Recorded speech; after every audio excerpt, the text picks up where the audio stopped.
Welcome to the, I don't know, 2000th meeting of the Hemlock Society of San Diego.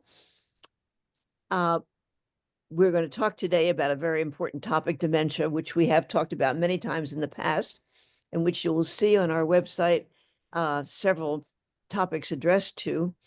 It is one of the most important diseases in this world, the one that's increasing and not decreasing. Hemlock Society has been around for 38 years. I may have actually introduced the first Hemlock Society meeting a long time ago as a child.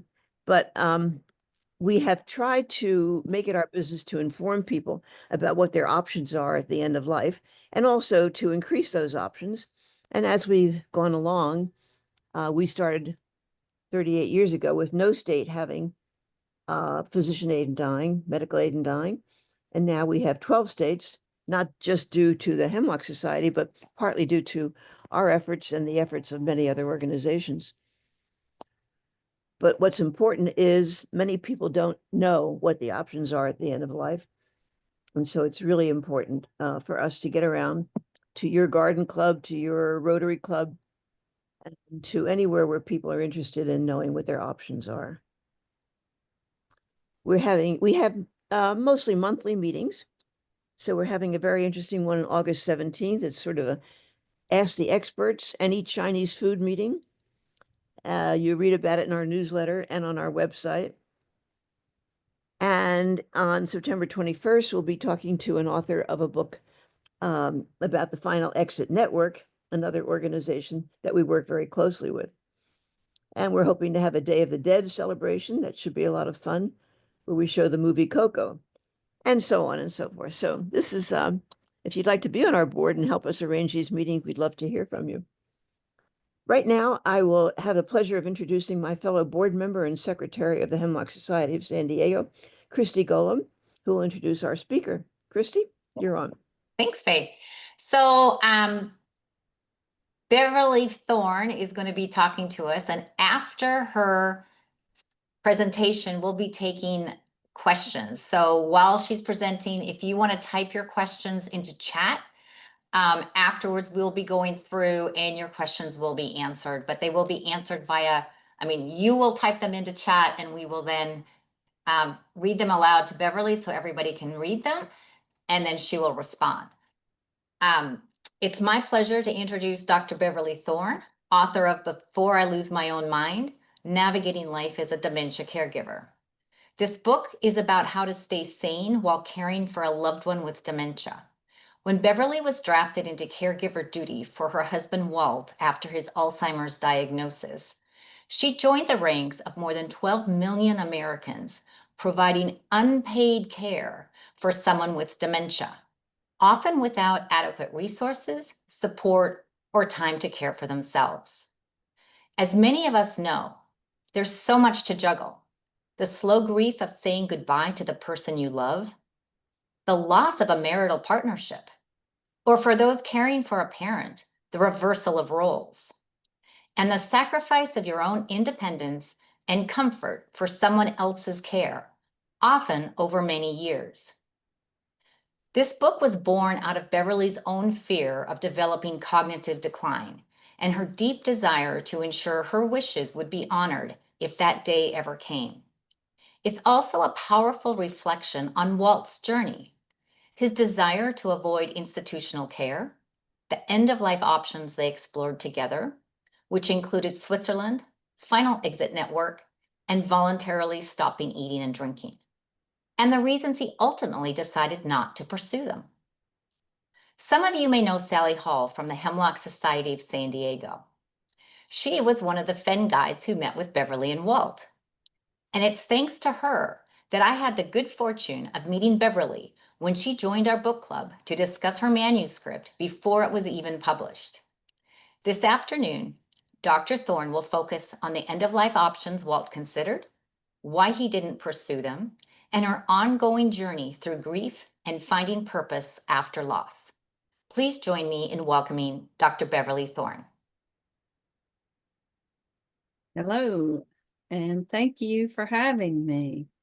I'm not going to share my screen quite yet, but I will be sharing my screen in a little bit when I want to open it up to a web page to talk a little bit more.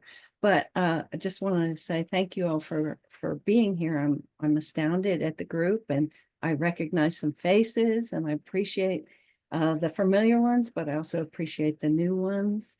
And I thought I would start by telling you a little bit about myself, my professional self, and then telling you a little bit about my personal story and why I wrote the book that I wrote. And then I'm going to focus, I think, given this audience, I think what I'd like to do is focus on our living wills, our dementia addendums, because I had the same ones that Walt had, and what we explored in terms of end-of-life options for Walt. So I'll start with my professional self. I'm a clinical psychologist. I was dual trained as a neuroscientist and a clinical psychologist. And so I know a lot about the brain, and I learned a lot about the brain and continue to learn a lot about the brain. But I certainly learned a lot more about the brain after my husband was diagnosed with Alzheimer's disease. And my area, oddly enough, I was at the University of Alabama for 30 years. Before that at Ohio State University. And my area of expertise and study was helping people deal with chronic illness, oddly. And when my husband was diagnosed in 2013 with Alzheimer's disease, I realized I'm going to be helping him deal with a chronic illness, a chronic life-limiting illness, but nonetheless, I'm going to be helping him and hopefully myself. But it's going to be a challenge. It's a different sort of challenge when it's that close to home than when it's a clinical situation and a client that you're helping. So it broadened my expertise, I guess, and it broadened my awareness. A little bit about my husband and his story. We were married in 2001, and in 2004, he was also at the university. He was an environmental economist. In 2004, he came home one day and he said, "There's something wrong." And I said, "What?" And he said, "There's something wrong with my brain." And I said, "What?" And he said, "Alzheimer's." And I thought that was really silly because he was a very high level economist, a math guy, the senior associate dean of the business school. And I certainly didn't notice anything, but he really felt like he wasn't processing the way he used to process, and it bothered him. Not until 2008 did I finally drag him to a neuropsychologist for a full neuropsych battery. And we can talk about what that means later if you have questions about that.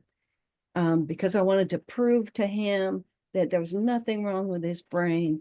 And in fact, he tested superior to very superior in every function except for noun naming. And he was normal for his age on that domain. And his response was, "I knew there was something wrong." So I really wanted to bust him in the chops then, but I walked away from that feeling like I'm vindicated. There's nothing wrong with him. And he walked away from that still worried. And in 2008, he actually retired because he wasn't having fun anymore. And it wasn't until 2012 that I started noticing some problems. It started with word finding, which is scary to me because as we age, many of us have word finding problems, but it started with word finding and it got progressively worse. And then on top of the word finding, his reading abilities started getting worse. And then, crazy as it seemed for a math guy, his simple mathematics started getting worse. He couldn't, and he ended up, well, not ended up, but in this stage where I really started noticing things, he couldn't multiply 5 by 7. And yet he could still sit at the dining room table with my son, my adolescent son, and they could discuss calculus theory together, but he couldn't multiply 5 by 7. So it started becoming pretty obvious. And at that point, we got referred to the Memory Disorders Clinic at UAB in Birmingham. And the neurologist there did appropriate testing. And back then, you could determine whether there were this Alzheimer's disease markers, but you had to do it invasively. It was through a lumbar puncture or spinal tap. And to my shock, but not to Walt's shock, he was carrying the disease markers for Alzheimer's disease. He didn't yet have dementia.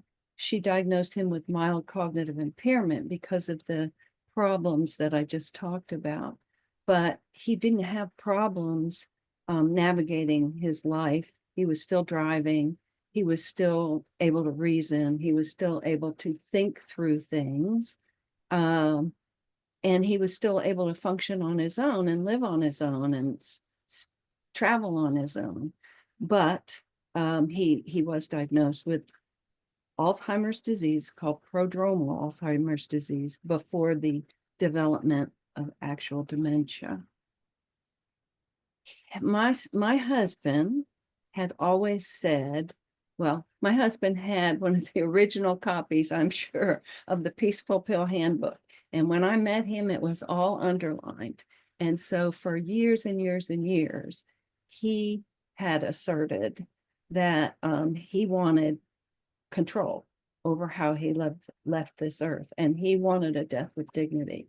And when he was diagnosed with Alzheimer's disease, his first response was, I'll just shoot myself, which is not what we want, of course, in any person to feel that desperate that they're going to violently commit suicide, although many, many, many people do, because they don't have very many other options. But I agreed that I would help him try to find options for hastening his death if that's what he wanted, as long as it's nonviolent and as long as it was legal. And so we embarked on our journey of looking for options that were available to him. We started with, I should also say that he said very clearly, I do not want to live beyond the point of recognizing you and the kids and myself. I do not want to live deep into dementia. When I lose my sense of self, I want to be dead. When I don't know who you are, I want to be dead. And so we started looking, and we started, and you'll know that this didn't go very far. We started with looking at the possibility of medical aid in dying. First of all, we live in Alabama, and so medical aid in dying will probably be the last state in the United States to get that legislation passed, if they ever do. But even in states where medical aid in dying is legal, if your diagnosis and your issues are primarily dementia, you won't be eligible for medical aid in dying, because medical aid in dying in all states requires that you be within 6 months of death, judged by physicians to be within 6 months of death. And once you're within 6 months of death, you're always, you've lost decisional capacity, and you have to have decisional capacity.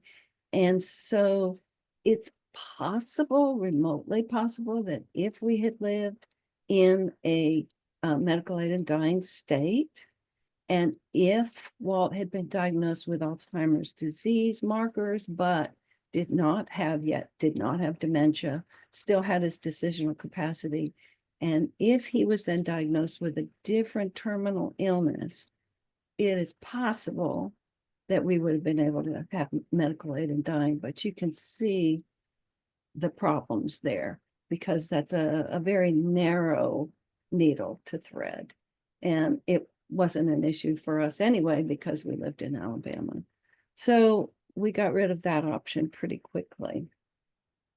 the next option that we looked at was, let's see, well, two at the same time. Basically, we'll start with the Swiss option. So we looked at going to Switzerland to Dignitas, and looking into that did require quite a bit of homework on my part, on our parts, but definitely on my part. First, you have to join, and it's not cheap. Second, you have to turn in a lot of medical paperwork, which is absolutely reasonable and fine.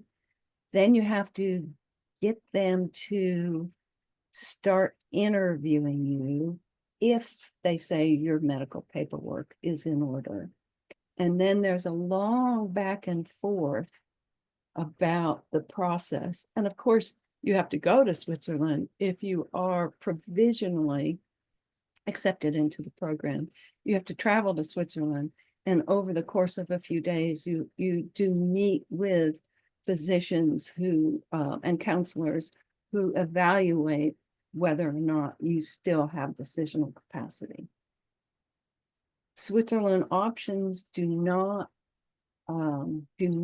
say that you can't have dementia, but they do say that you have to have decisional capacity. You have to know what you're doing, and you will be asked multiple times whether this is really what you want. What are you getting into? What do you know about what's taking place? And the care partner is not the one that can answer for you.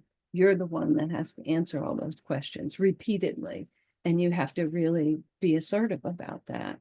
And then even at the time where the medication is, you're going to self-administer the intravenous medication, they will ask you again and again if you want to stop the process or if you want to delay the process.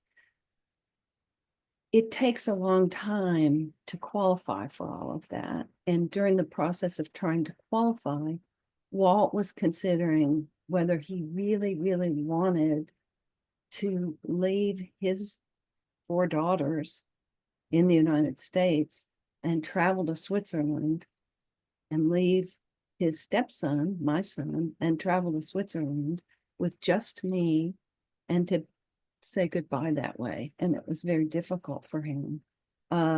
He sort of dismissed that as an option, but I will tell you that it was such a long, drawn out process that he would have had to start the process, I believe, right at the point of diagnosis. And we would have had to be dogging them the whole time to get over there in time for him to still have decisional capacity. Ultimately, he said, I don't want to do that. I don't want to leave the girls. I don't want to leave Alex, my son. I don't want to put all of this on you as my care partner and be there alone. So I don't want to do that. You will recognize a theme here, though, as we continue talking, because my husband was, first of all, he was a thinker. Ironically, he was always in his head and always thinking, and he was a bit obsessive, and so he would consider all angles of decision making before he made a decision. So his process of decision making, even while he retained mental capacity, especially while he retained mental capacity, was not to be rushed, and it took a while. It took a long time. So the next thing that we found out about and we pursued was Final Exit Network. And I will tell you, just between you and me, you 200 people and me, is the process of interacting with Final Exit Network was night and day different than the process of interacting with Dignitas. And I called, I left a message, they returned my call quickly. I had an empathic person talk to the two of us on the phone. They told us what we needed to do. They made it easy for us to do what we needed to do. They did evaluate medically, they did evaluate his medical record, and they did certainly evaluate his decisional capacity. Ultimately, though, they approved us to the point where we could have an educational visit from two exit guides. And we did. The exit guides came, Sally Hall being one of them. Thank you, Sally, wherever you are in this morass of people. Sally Hall was one of them, and there was another person as well. They came to us and they spent the better part of a day with us. We had already ordered the equipment that was necessary, and the process in the educational visit was such that we would run through, we would all watch Walt assemble the device, because it was up to him, all up to him to complete every step of the way. He had to be able to do that. And and I couldn't help him, and the exit guides couldn't help him. The exit guides are there to give you information, to give you education. And so we watched him assemble the device, and then they offered to do a dry run, like a dress rehearsal, which is part of the educational visit, I've since learned.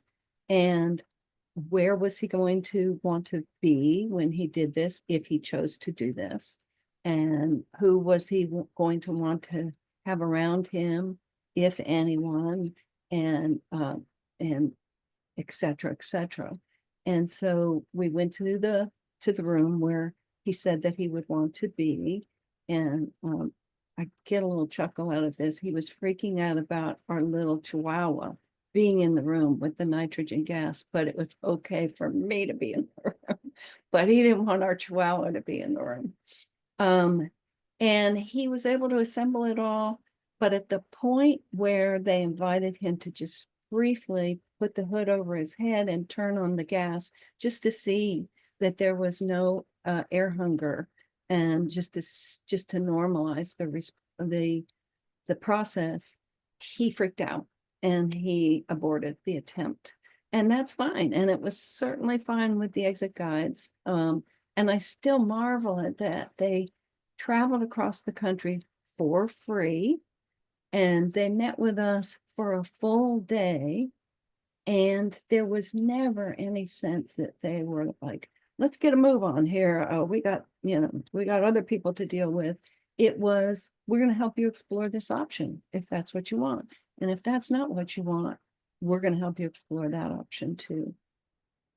Well, the process freaked him out so badly that he said, I don't want to do it that way. I don't want to do it that way. So I am going to voluntarily stop eating and drinking. So we knew about VSED, and we knew about the process that what was required. And so we then went to explore that. And to tell you the truth, I think by this point, what was happening is he was grasping at straws to try to delay the process as long as possible. And I understand that. I mean, he was, as he was losing his ability to reason and judgment, the other thing that happened with him is he even said this, he said, I'm afraid of dying, and so I'm afraid of everything. And he got more and more frightened as time went on. And the problem with that is he also would say, oh, I'll just leave it up to you. I'll just leave it up to you. And I said, well, I'm not going to kill you. And there's very little that I can do except be your care partner. This has to come from you. And as time went on, he really emphasized that more rather than less. I'll just leave it up to you. So that was problematic, and I will tell you how problematic that became for me, especially as time went on. I'm going to share my screen. hope.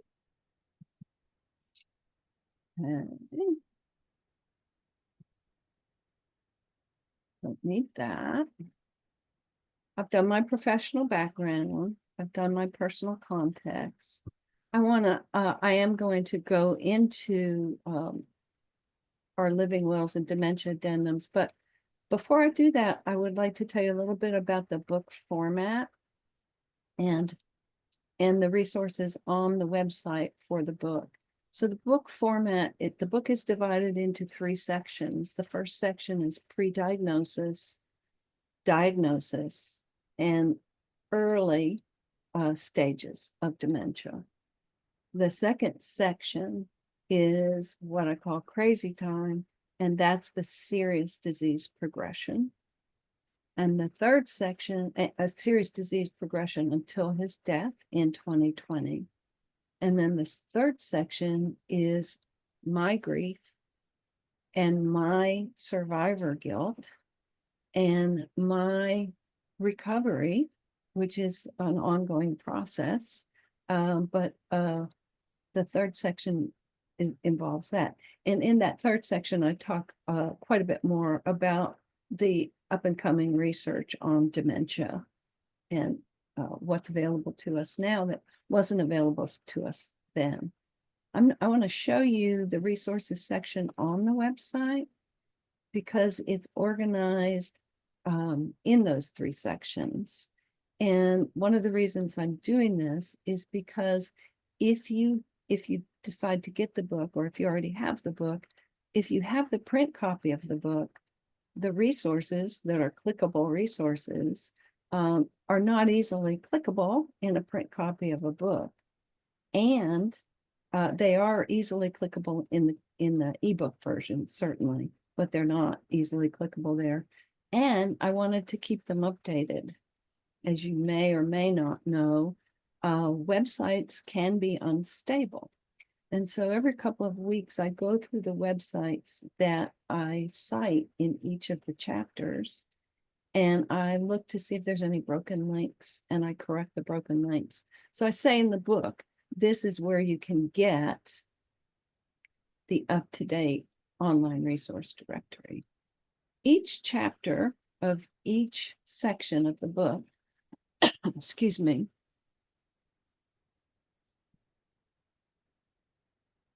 for example, chapter 1, there's something wrong with my brain. Each chapter starts with a personal story, on the scenes, first person story of what's going on with Walt and what's going on in our day-to-day interaction. And those personal stories, the chapters are fairly short. One of the reasons that I wrote the chapters to be short is because people who are doing dementia caregiving and people in early stages of dementia or people who are freaked out about the possibility of getting dementia, we don't have the bandwidth to read a long, involved chapter about what we want the information about. And so each chapter is fairly short. And at the end of each chapter, I have what's called facts and insights. And so if I haven't talked about the facts that are important in the chapter, the first person account, I will tell you about the facts that are associated. So for example, facts associated with normal aging versus dementia. What's the difference there? What are the risk factors for dementia? But I also do insights, and that's from my clinical psychologist background. So I will give what I call therapeutic insights that can help a caregiver cope. Because really, I wrote this book to help caregivers cope with this very difficult, monumental, multi-year task. There's lots of resources out there that are available to caregivers to help them care for their loved one.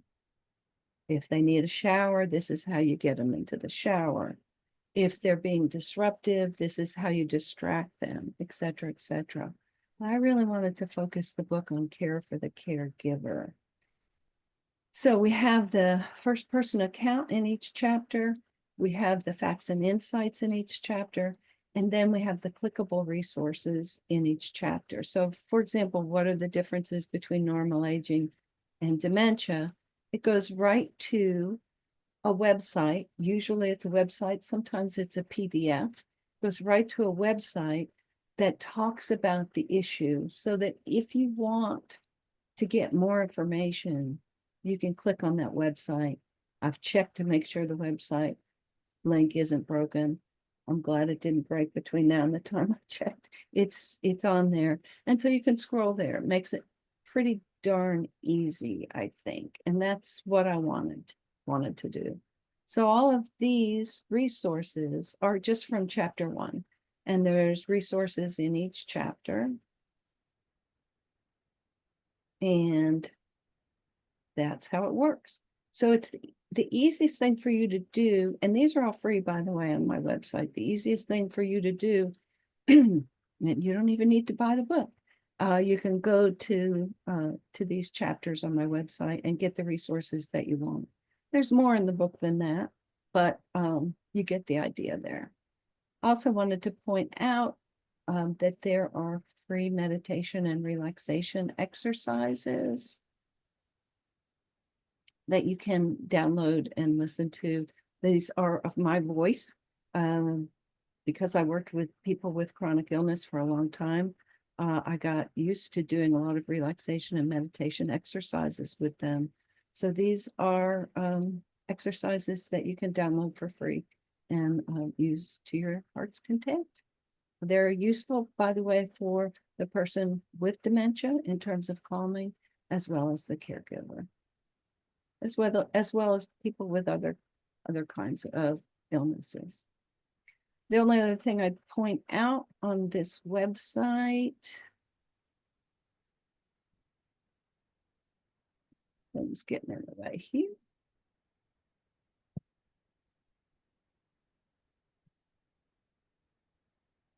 Is on the home page. You can hear me read the introduction in my voice. I'm thrilled to tell you that we just signed a contract for an audio version of the book, and it won't be in my voice because they wanted to do it right away, and I don't have time while we're rolling this book out. But there's also options to purchase the book on Amazon, Barnes & Noble, Ernest & Hadley, which is our local bookstore, or from bookshop.org. I don't know what that red line is. Maybe you guys can see it, or maybe you guys cannot see it, but there's a red line on there now. Okay, so I'm going to back out of that and go back to the, Christy, can you see that red line? I can see it. You can.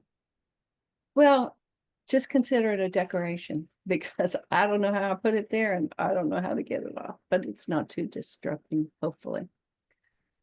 So now I'm just going to go back to the outline and talk a little bit about our living wills and our dementia addendums. Before Walt got his diagnosis, and even before he was concerned about a possible diagnosis, we had wills and we had living wills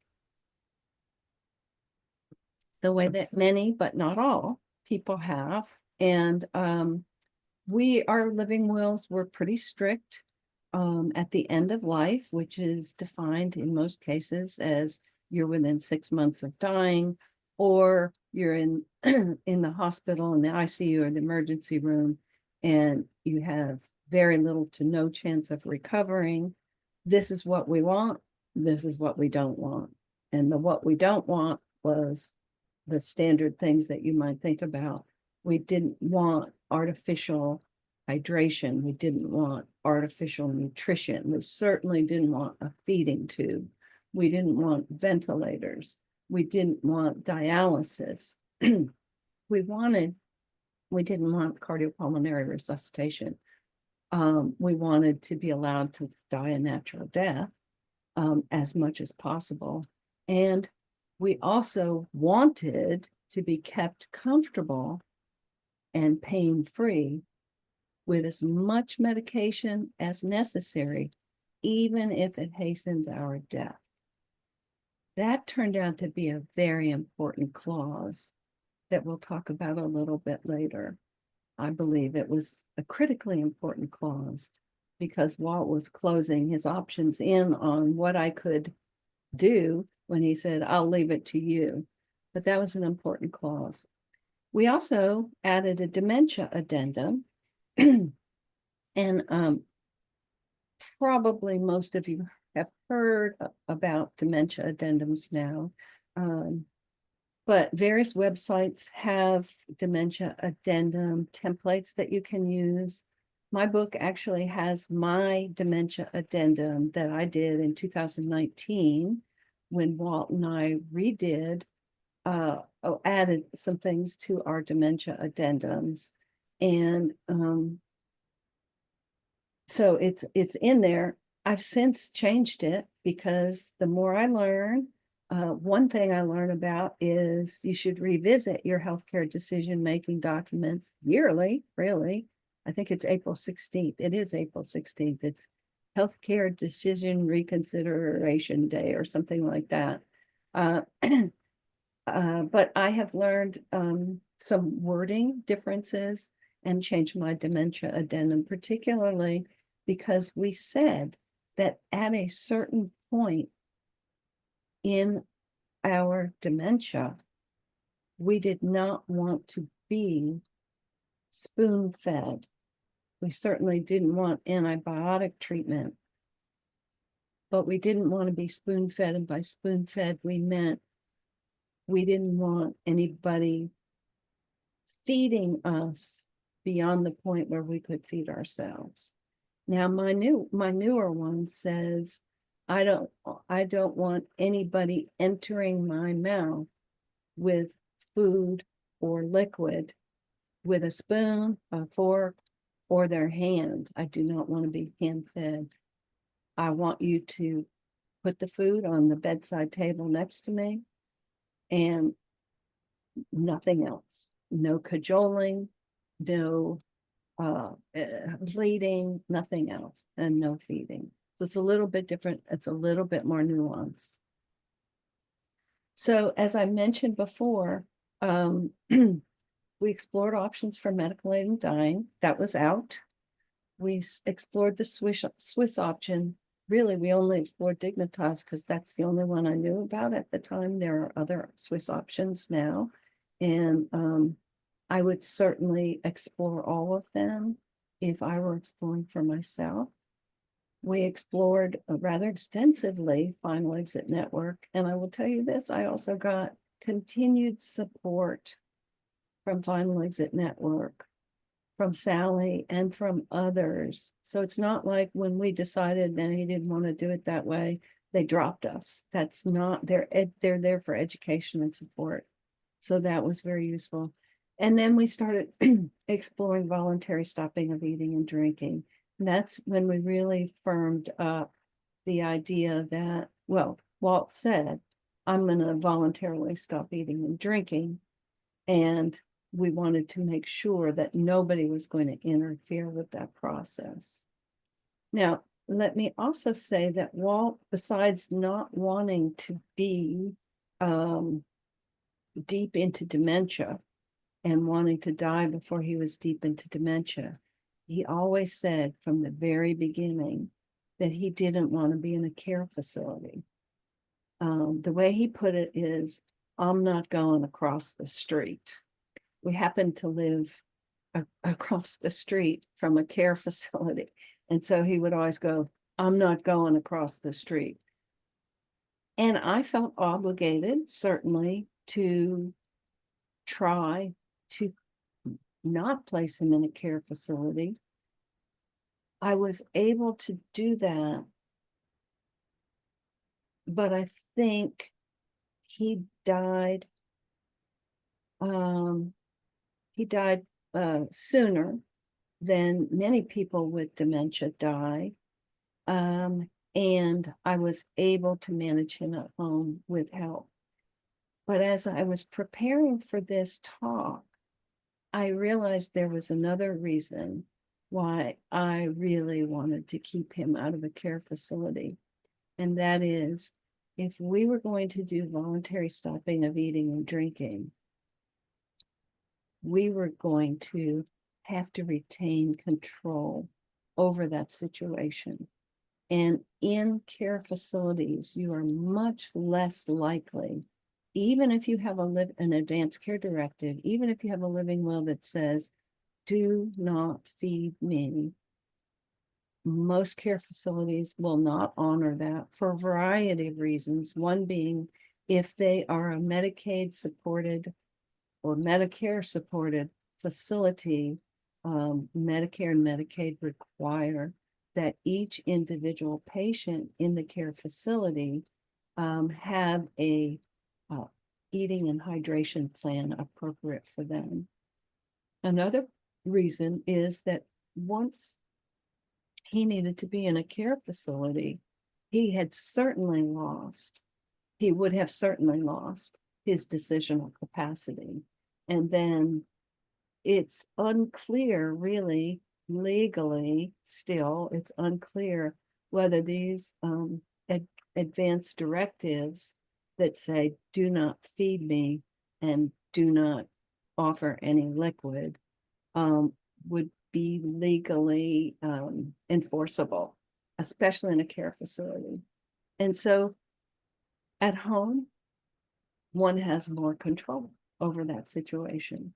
And so I just thought of that today as I was preparing this talk, and I thought, whoa, that is another reason I adamantly didn't want him to be in a care facility, because I would have to leave it up to more chance than leave it up to what I knew he wanted. And that put a lot more burden on me, to tell you the truth. But I knew what he wanted, and I knew that he had wanted this kind of, these were his values for years and years and years and years during his adult life.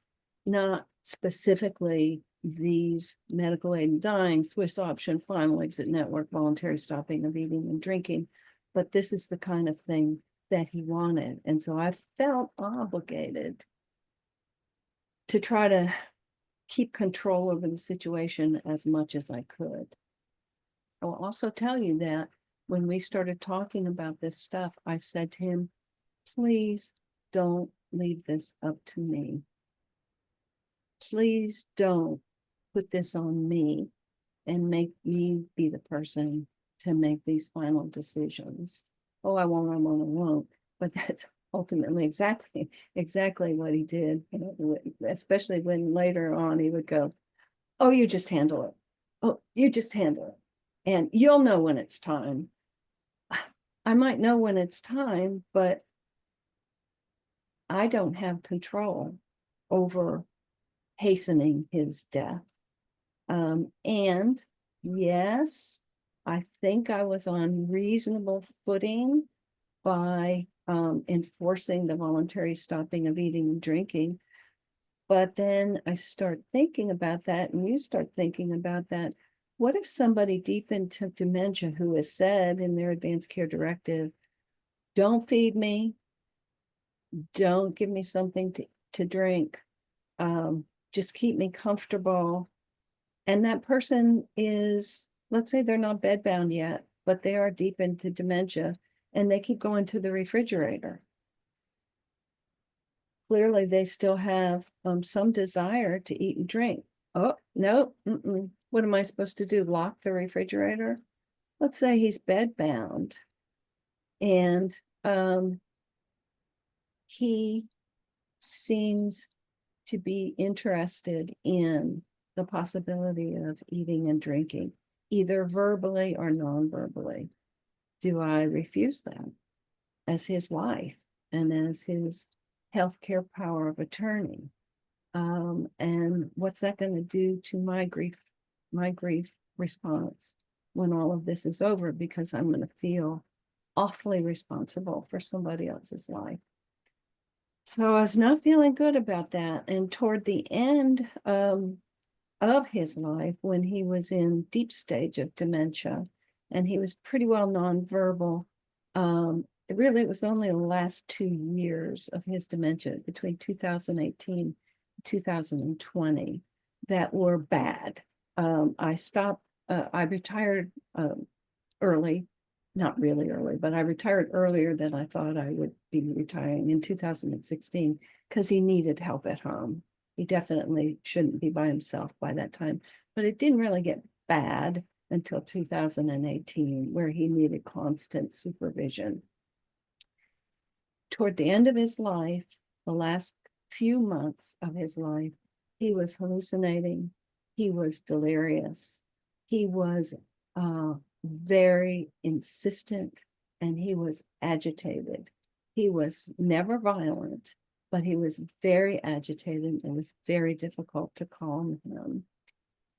He was still eating. We were still offering small bits of food, and he was still attempting to pick those up with his fingers. By now, he couldn't manage a fork or a knife or a spoon.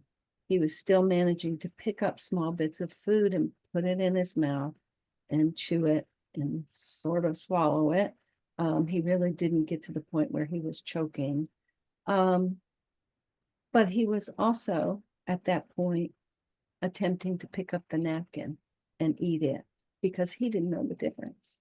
He was attempting, at one point, he attempted to take a bite out of the glass that he had some liquid in.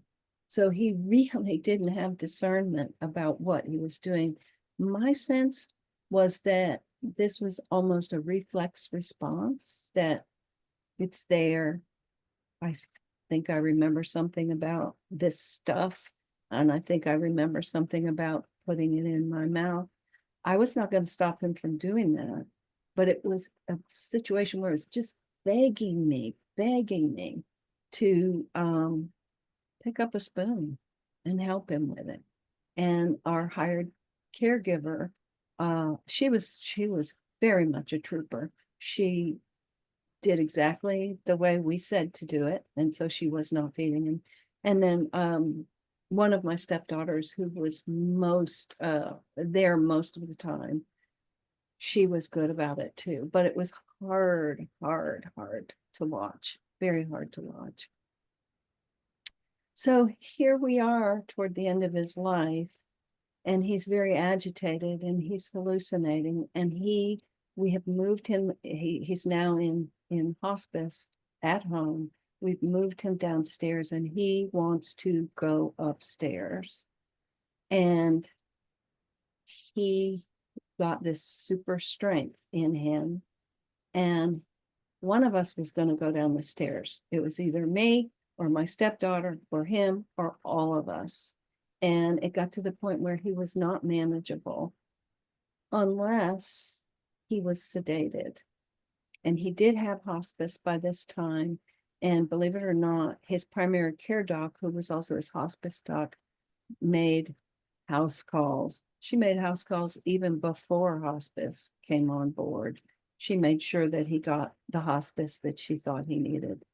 But she made house calls, and she came to the house because we said, we gave a Mayday call, and she sedated him. She gave him what's called palliative sedation. And she pointed to his living will, and she said he wanted to be kept comfortable and pain-free, even if it hastened his death. And I thought she was saying, okay, I just overdosed him and he'll be dead in an hour or two. That wasn't the case. Did it hasten his death? It probably did hasten his death because he died 2.5 days later. But she used the provision in the living will, and she respected our choices. And that often doesn't happen, by the way. She respected our choices, and this is what she decided to do to help him and to help me and to help us. I will also say that the next morning, when the hospice nurse came in, had read the chart, and his eyes were wide, and he said, "Do I need to bring a Narcan prescription over?" In other words, to reverse the sedation. And I made him sit there and read the living will. And I said, you tell me. And he said, no, but you could tell that he was uncomfortable with this stuff. So we were very lucky. We were very lucky about our what kind of treatment that Walt got at the end of life. And we were very lucky. We did a lot of advanced planning and a lot of family meetings so that everybody understood from Walt's mouth what he wanted and what he didn't want. Now, I want to talk just a little bit before we open it up for discussion. I want to talk just a little bit about Walt's and late life ambivalence, because that is an issue. It is an issue with any of these advanced care directives. When you're dealing with dementia and you're losing your capacity for reason, you have a now self, and that's the self that is badly impaired, has lost its capacity to reason, has lost its capacity to plan, has lost its capacity to understand consequences.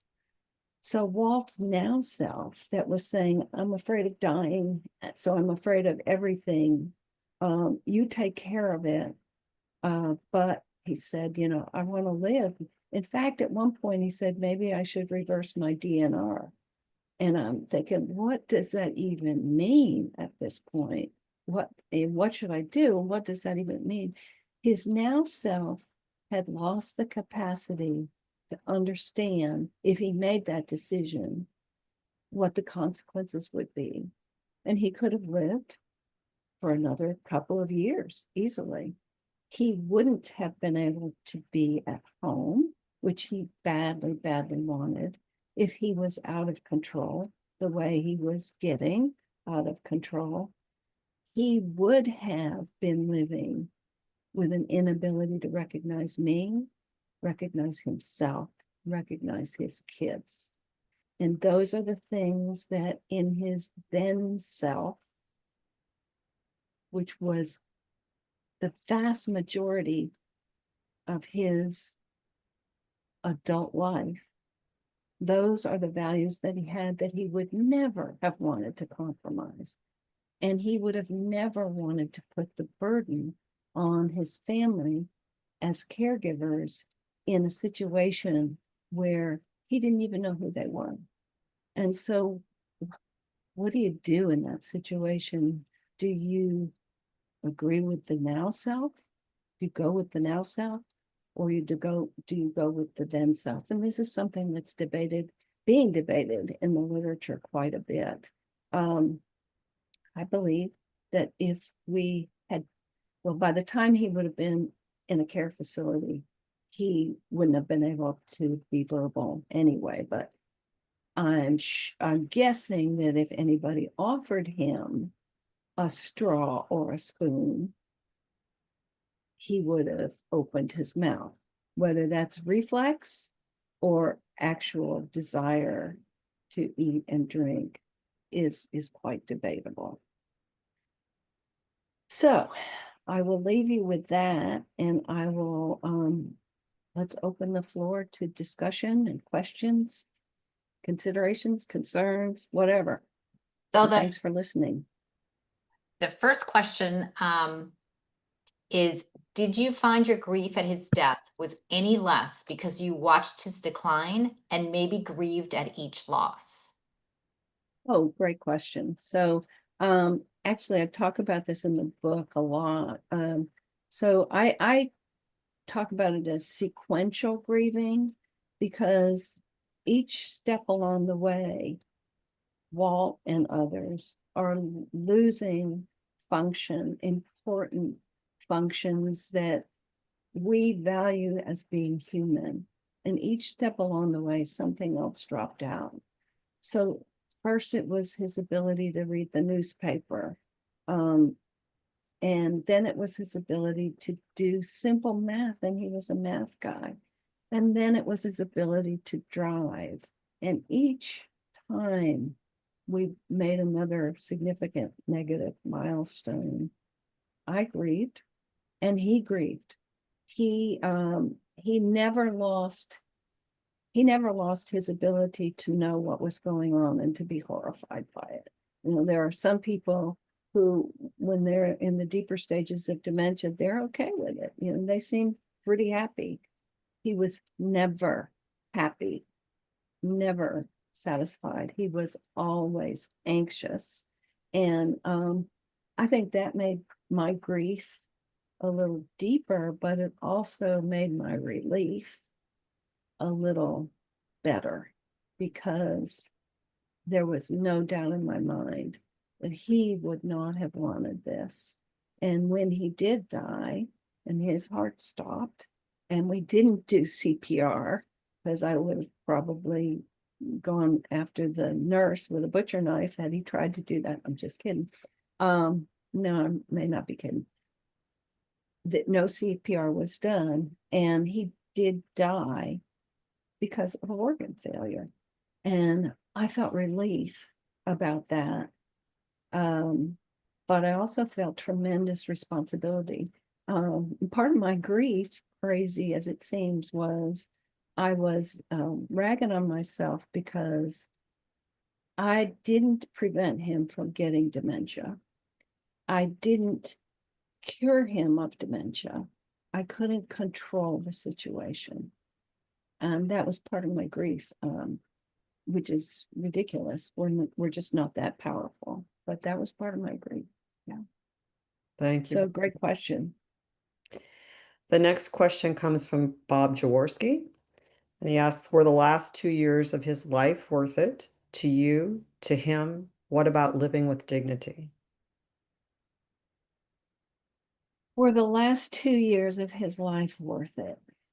I will say that between 2016 and 2018, it was worth it.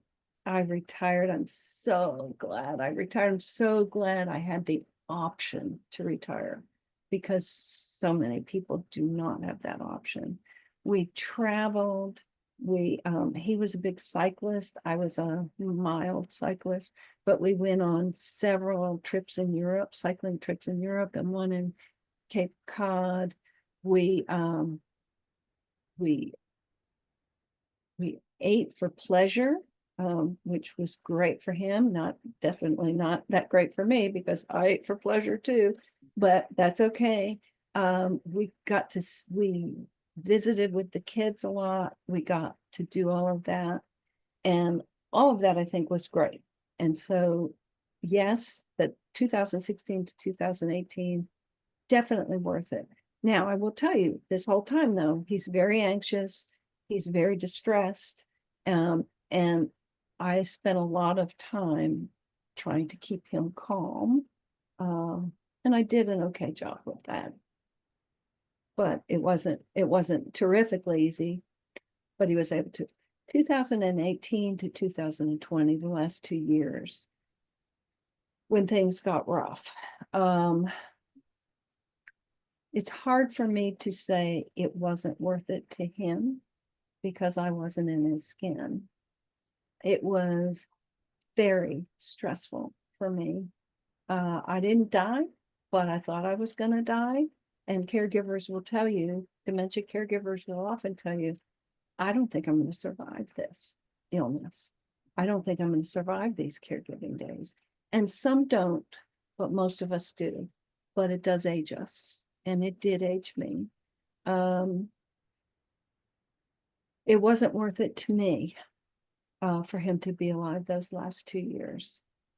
I don't know whether it was worth it to him. The one thing I would say is I don't think he knew what he was doing, but he did get to meet my son's daughter, his granddaughter, right toward the end of his life. And it was a sweet, sweet moment for us, because we set him up on a couch with a boppy, and we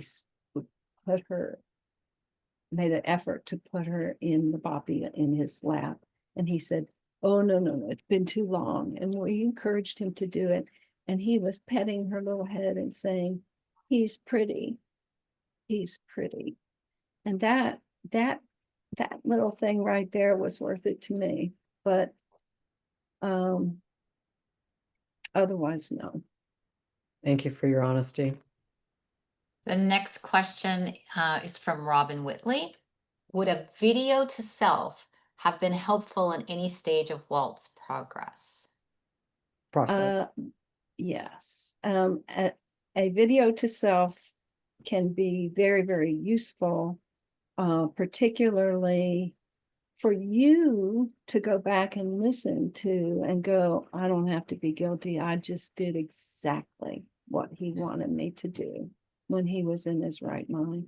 And our primary care doc was so helpful to me because I was like, oh, he wants to, oh, he might want to reverse his DNR. What do I do? What do I do? And she said, I encourage you to follow his living will and dementia addendum exactly as it occurs.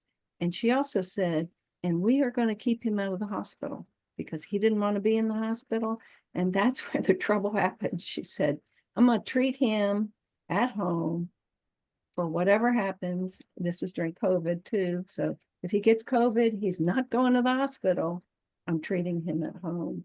And so she was very, very helpful with that as well. But a video could have helped. And I will tell you that when we had our first family meeting, I did an audio recording of everybody around the table. And one of the girls who lives in Florida was audioing in.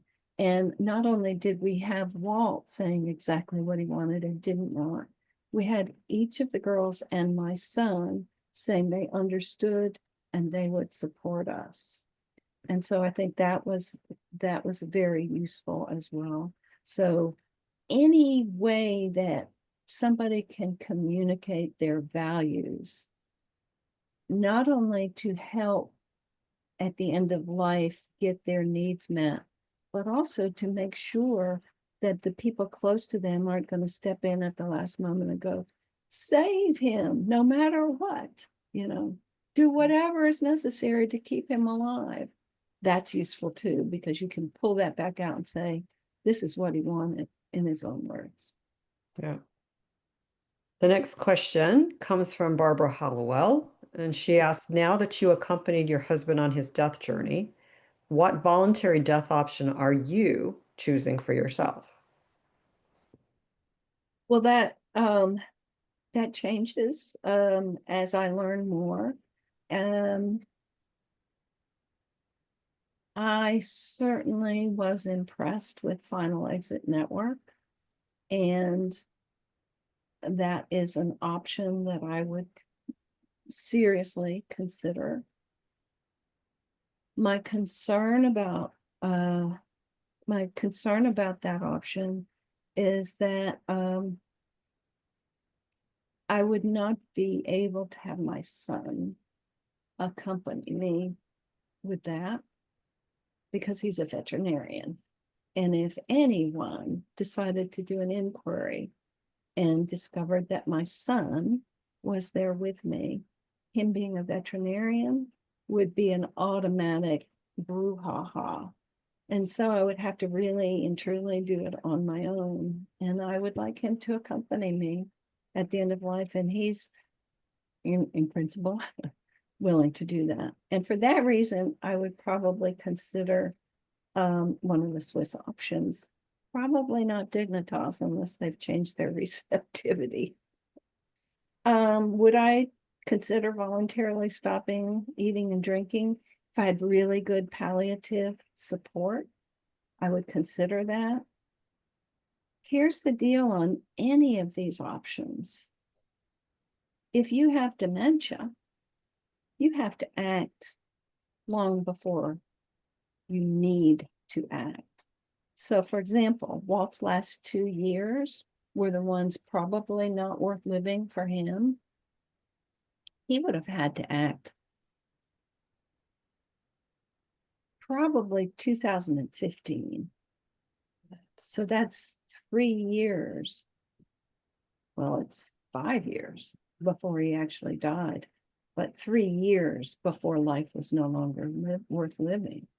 And so that's 3 years of live-worthy life that you would have to let go of. But for example, voluntarily stopping of eating and drinking, I would have to do it while I still could. And that puts you in a situation where you're leaving quality time on the table. And I think that's unconscionable. It really makes me mad.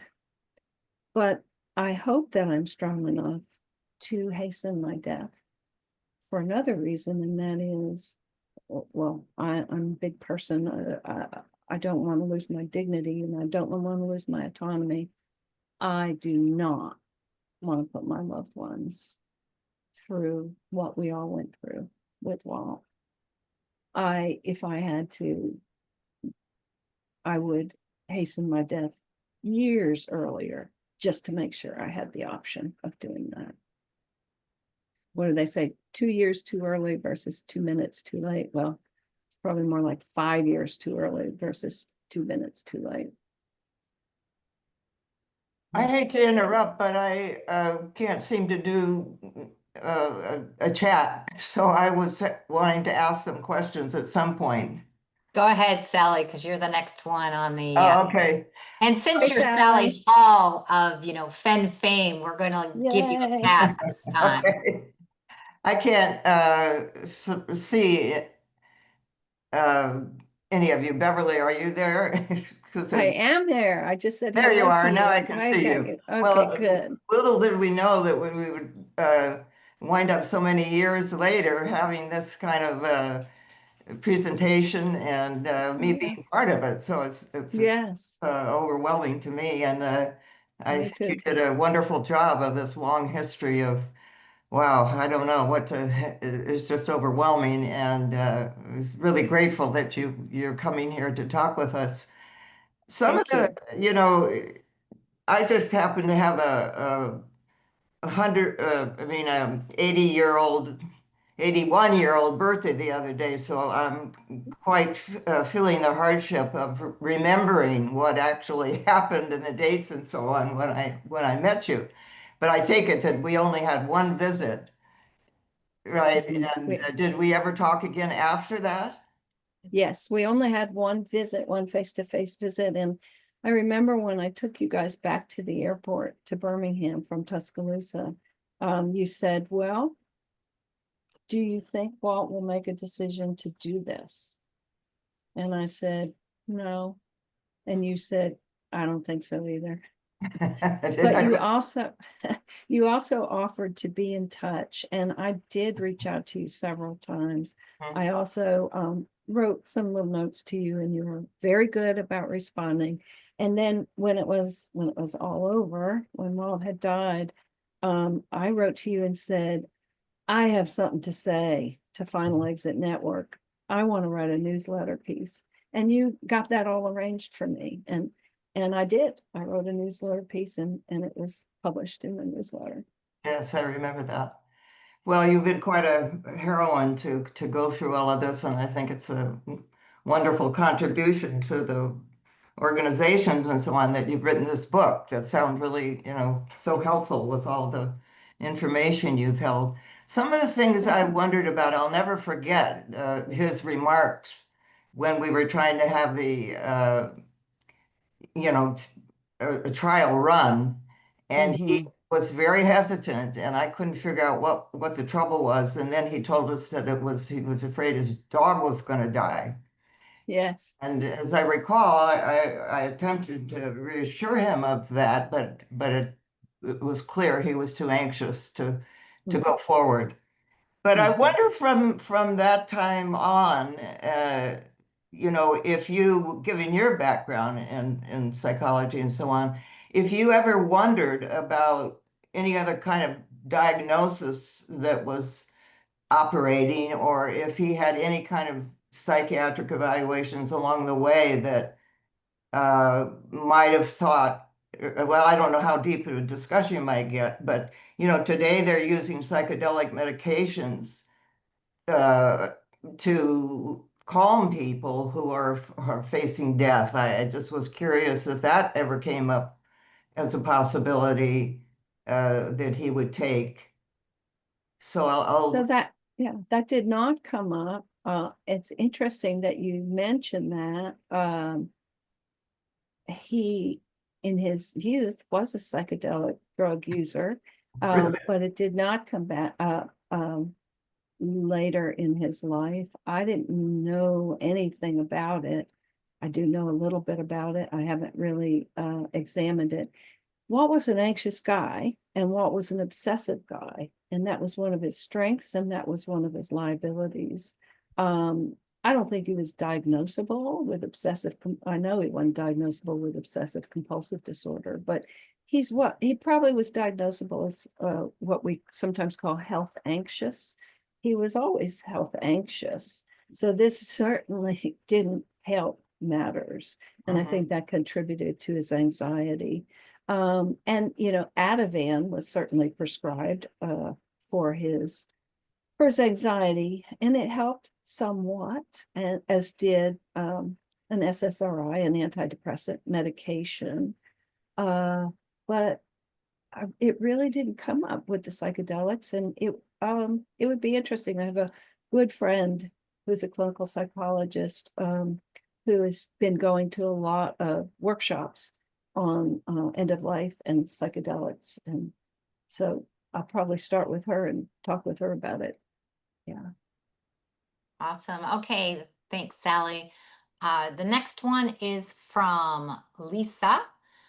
Do you have a sample on your website of the wording of your newly updated dementia addendum with specificity? I can't even say that, sorry. Relevant to being spoon/hand fed. Also, I'm seeing nighttime walking, nighttime paranoia, and anger sundowners from the person I'm caring for. Neuropsychic has been notified. We are awaiting test results now. Okay. Let's see. That's sort of three questions. Let me remind myself what the first one was. Walt, remind me what the first question was. Yeah. It was Did something about- you have the wording on your newly updated? Oh, yeah. Okay. I do not have that wording on there, but I was thinking also today, oh, that would be a great thing to put up there. So I will. It might take me a couple of weeks, but I will put that up there. The more I learn, the more I finally get it that you want to revisit these things with changing circumstances and changing level of knowledge. And of course, what we want to do with these healthcare directives is we want a one and done. We're like, okay, I did it, I'm done. But that's not serving us as our circumstances change. So yes, I will put it up there with a big fat arrow to it. Okay, and then she's also seen some nighttime walking, nighttime paranoia, anger. They're probably sundowners. Yeah. Yeah. So Walt, for the most part, was a reasonable sleeper. And I'm not sure why, although I think he just enjoyed being next to me in the bed. But I would often like wake up in the middle of the night and look over at him, and he's wide awake, and he's just sort of fiddling, twiddling his thumbs and being contented. So he didn't wander a lot, although there were times that he would go downstairs, especially when incontinence started. He would go downstairs because I guess I don't know, he didn't want to disturb me, but it certainly disturbed me the next morning, shall we say. I didn't have to deal with much anger. He did get angry at times, but I had to deal with the anxiety rather than the anger. I would say right at the very end, those last 2 weeks, he was very forceful and agitated, but he was never violent. And I'm very grateful for that. Very grateful for that. And it's probably sundowners, what the person is talking about. So our Was next, there a third piece? Oh, okay. Well, it was more a sentence, it looks like. It says neuropsych has been notified. We are awaiting test results now. Well, okay, yeah. So a neuropsych evaluation test results is a specialized specially trained psychologist who looks at every different aspect of somebody's cognitive functioning. And they're just awaiting test results now. If you're seeing that much sundowner syndrome, etc., it seems kind of late in the game for a neuropsych evaluation, but I don't know the whole situation. Maybe they meant the psychologist who did it would be able to help them determine what stage they're in. Hard to know. Yeah, sorry. She can, or he can message me on my website and we can puzzle that out together a little bit more. So Faye Gersh has said, astonishing story. Thank you. We who give advice do not think of someone who was so certain can so often change his mind and how you handled it. Thank you. Yeah. It was very difficult for me to handle because I knew beyond a shadow of a doubt what he wanted and didn't want while he had capacity. It was years long. We had discussions about right to die issues because right to die issues were very important to us, even when we thought we were immortal. Right to die issues were very important to us. It's always been very important to me. And it was very important to him, hence the Peaceful Pill Handbook underlined when I met him. But his ambivalence and his fear, I had to make a decision that it wasn't going to help his fear to keep him alive at all costs, pull out all the stops, keep this man alive. For one thing, it would have been keep this man alive at the hospital during COVID, and I would have never seen him again. And as my primary care doc pointed out, how long do you think he would last strapped to a gurney in the hallway with COVID going on? His chances are way better here. So that helped quite a bit for me to reassure myself that no matter how anxious and upset he is now about this, keeping him alive isn't going to help. It's going to make things worse. So the next question from Diane Ulis is, you mentioned that he was anxious. Did anti-anxiety medication help at all?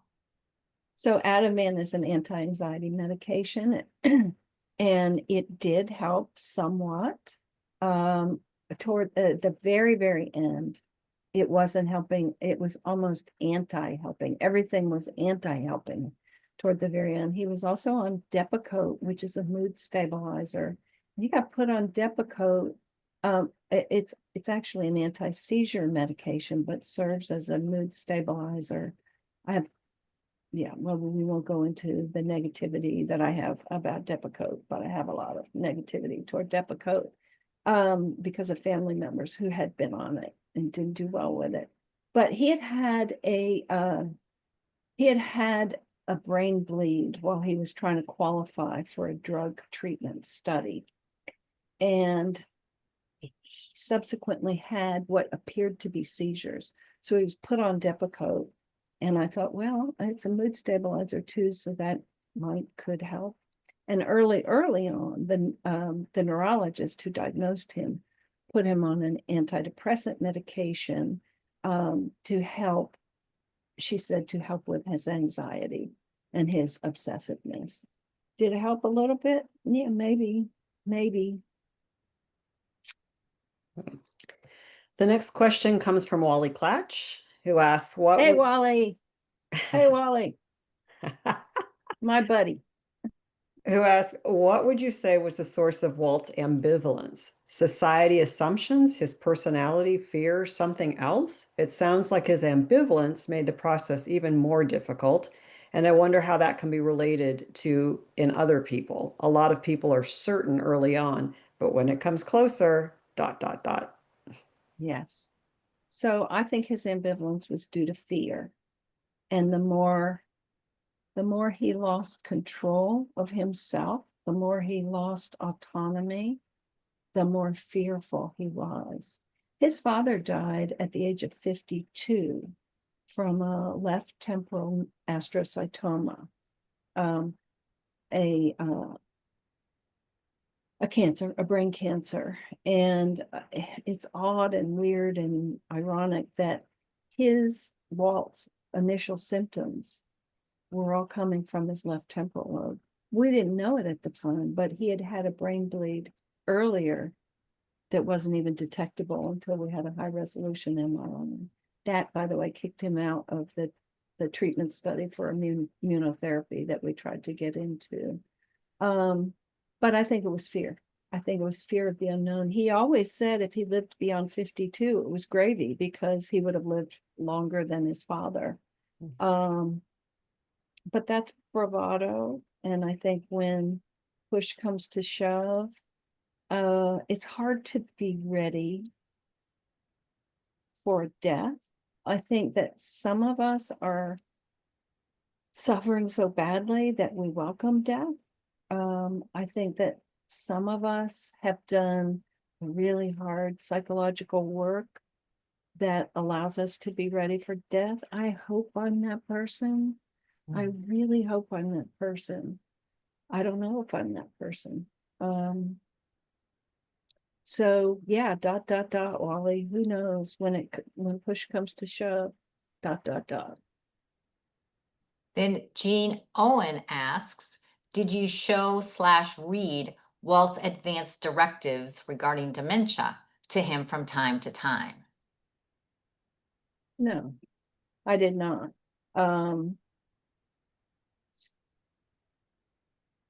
Well, once he lost decisional capacity, I think that would have just made him more anxious. We talked about it, but he lost the ability to really read and comprehend, or sort of early on. So that would have been kind of mean for me to shove that in his face.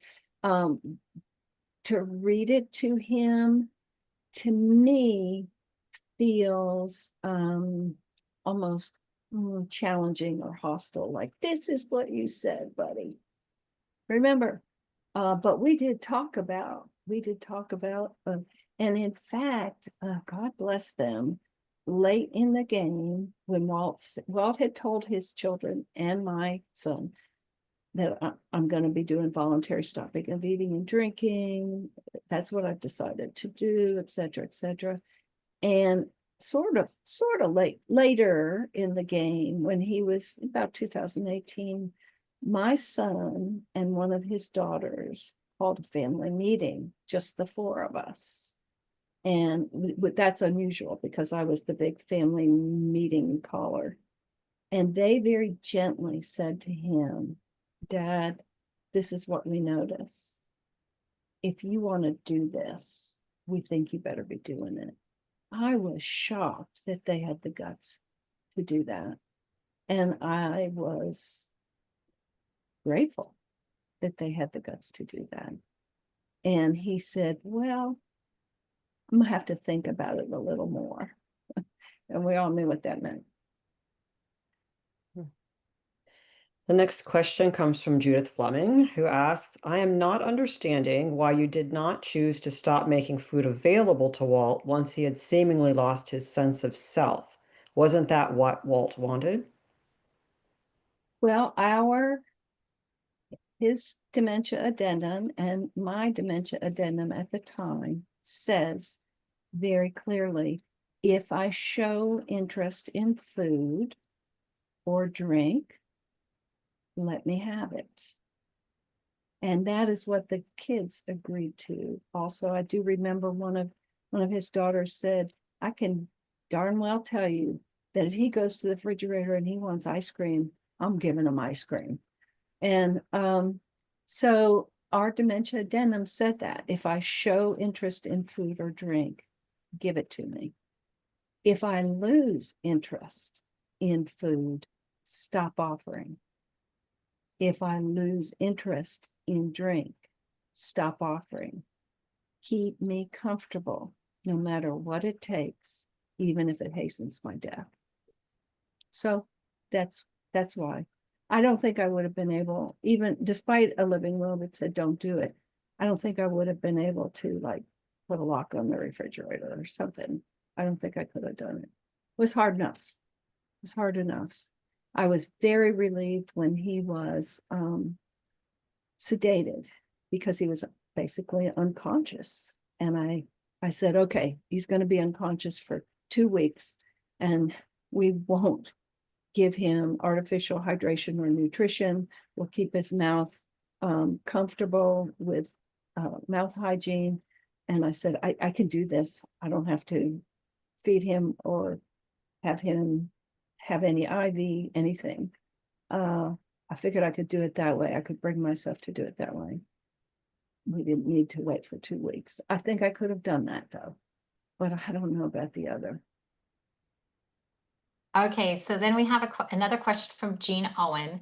Did Walt's 4 daughters offer to help you take care of their dad? When Walt was first diagnosed, friends and family offered encouragement, and many people said, we'll help.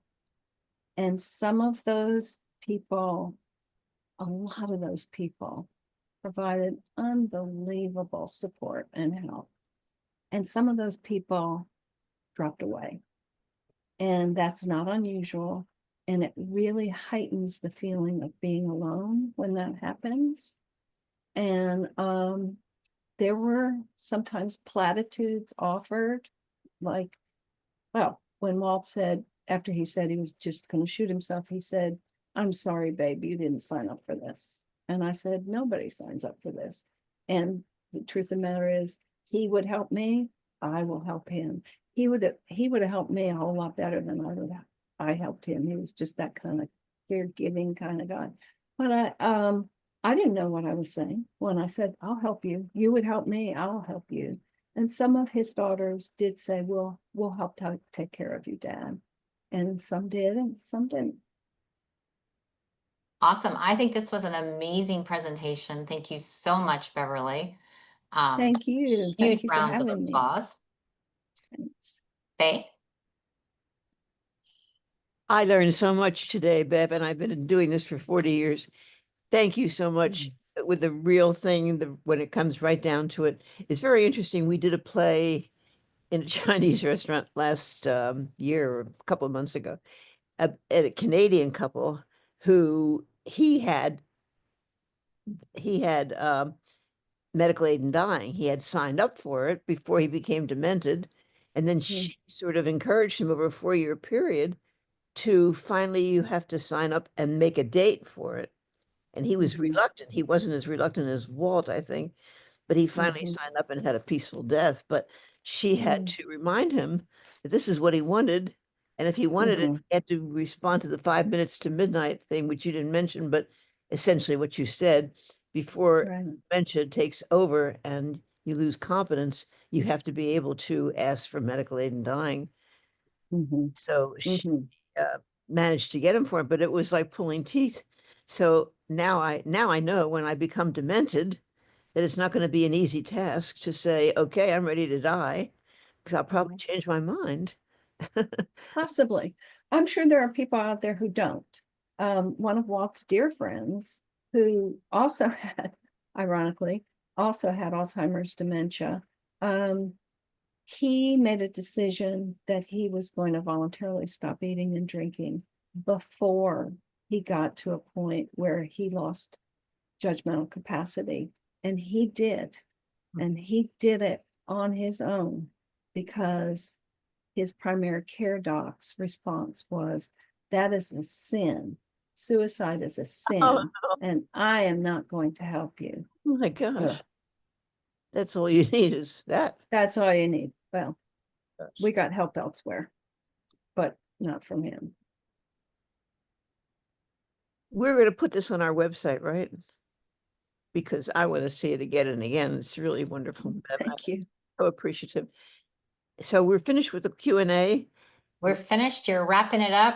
We're giving Beverly, sending her off with accolades. If she can read the chat, she's, you know, a hero right now. She I is would a- love to see the chat. Maybe could I see the chat later Yeah, or quickly go onto your screen and make it so that you can see and the save it? chat. We have more Let's see. Q&A. We could, No, we don't have any more Q&A, so Okay. it's time to log off.